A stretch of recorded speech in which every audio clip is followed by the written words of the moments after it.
Kabut asap yang mulai pekat di waktu pagi hari yang menyebabkan jarak pandang terbatas dan membahayakan kesehatan membuat Dinas Pendidikan Kota Palembang menghimbau kepala sekolah SD dan SMP agar dapat menyediakan masker di sekolah.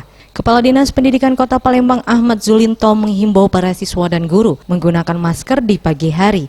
Kendati belum memberlakukan untuk merubah jam masuk sekolah, dirinya meminta kepala sekolah agar dapat berperan aktif mensosialisasikan penggunaan masker ini.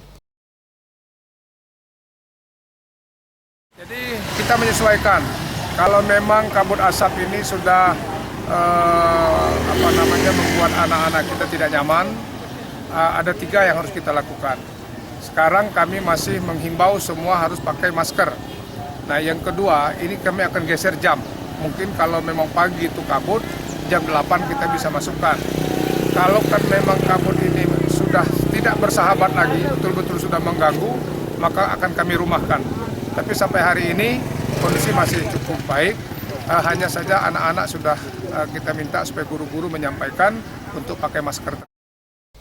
Dirinya menegaskan perubahan jam masuk sekolah akan diberlakukan jika kondisi udara di Palembang dinyatakan tidak sehat. Sejauh ini, pihaknya masih menghimbau menggunakan masker untuk para siswa dan guru. Tim Liputan Sriwijaya TV.